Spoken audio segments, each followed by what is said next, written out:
assembly कनस्टिटुएन्सिनि सिङाव जोङो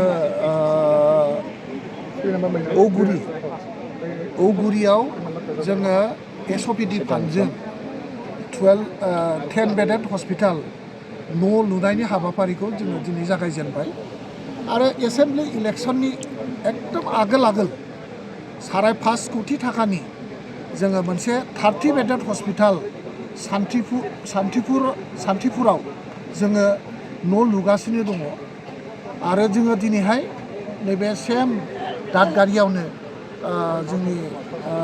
देबदांनि गामियाव 2 नम्बर खाग्राबारि बे गामियाव जोङो 10 बेडेड हस्पिटाल लुनो थाखाय जोङो अन्थाइ खाम्फा गायसनबाय खालि अन्थाइ खाम्फा गायसननायल' नङा इतिमध्ये जोङो सेन्ट्रेल गभर्नमेन्टनिफ्राय एप्रुभेल मोननानै जोङो टेन्डार होबाय आरो टेन्डाराव जाय माने देरहाबाय टेन्डाराव जाय देरहानानै कन्ट्राक्टर मोनबाय बे बिथाङा दिनै खुन्थियाल' गायनाय नङा बेखौ खामानि मावनायनि स्टार्ट हाबाफारिया दिनैनो जागायबाय दा दिनैहाय जोङो बुंनो थाङोब्ला जोंहा गोबां अभाब दंमोनब्लाबो दिनै 3 अनुस्थान जोङो दा खामानि मावगासिनो दङ आरो बिनि बादैबो गुबुन ओनसोलाव जोङो खामानि मावगासिनो दं आरो साइस्थ'नि जिथुनाखि डाक्टारनि अभाब जोंनि नार्सफोरनि अभाब बे अभाबा खुब समनि गेजेरावनो माने सुफुं जासिगोन जोङो दिनैहाय जोंनि बिटिसि ओनसोलनि जोंनि हेल्थ डिपार्टमेन्टनि डिस्ट्रिक्ट लेभेल प्रमोशन कमिटिखौ जिरायखांनानै जोङो दा गासै खालि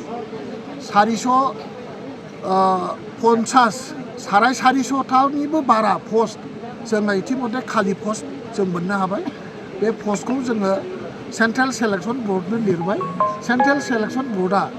सेप्टेम्बर अक्ट'बरनि गेजेराव जिथुनाखि इन्टारभिउ बे इन्टारभिउखौ फोजोबनानै जोंनो साख्रि थिसननायनि बा 3rd ग्रेड 4th ग्रेडआव थिसननायनि थाखाय जोंनो सुबिदाखौ जों लासिगोन बिनि उनाव जोङो नैबे मास मोनसे मोननैनि गेजेरावनो NHMनि जिथु कन्ट्राक्चुवेल बिनि गेजेरजों 100निबो बारा बिटिसि ओनसोलाव मेडिकेल अफिसार डाक्टारफोर जों मोनगोन आरो 150निबो बारा जोङो ANM नार्स GNM नार्स जोङो मोननो हासिगोन बेनि थाखाय स्टेट गभर्नमेन्टआ NHMआ दा इन्टारभिउ लानानै माने थिसननायनि जिथु प्रक्रिया बे प्रक्रियाखौ मावबाय 2 मासनि गेजेराव जोङो गोबां माने साख्रि थिसननानै जोंनाव अभाब जानाय डाक्टार साख्रि आवला नार्स माने एक्सरे अपारेटर बा जोंनि लेब टेकनिशियान बा फार्मासिस्ट खालि जानानै थानाय पस्टफोरा फिलआप जाजोबगोन आरो बेफोर फिलआप जानाय लोगो लोगोनो बिटिसिआव जेसेबां साइस्थ'नि सेवा खालामनांगौ हाबाफारिफोर बेखौ जोङो थाबैनो मावफुंनो हागोन होननानै जों मिजिंथिनो हायो नैबे हस्पिटालनि गेजेरजों नैबे ओनसोलनि रायजो राजाफ्रा माबायदि मुलाम्फा जागोन होनना सानो बेवहाय 10टा बे जायगाया जाहैबाय एकदम मोनसे बेमारजों माने मेलेरिया माने बेमारजों बा मेलेरिया बेमारा बेयाव फ्राय बोसोरे सोमजियो दा नंखायनो बेवहाय पपुलेसनाबो गोबां जाबाय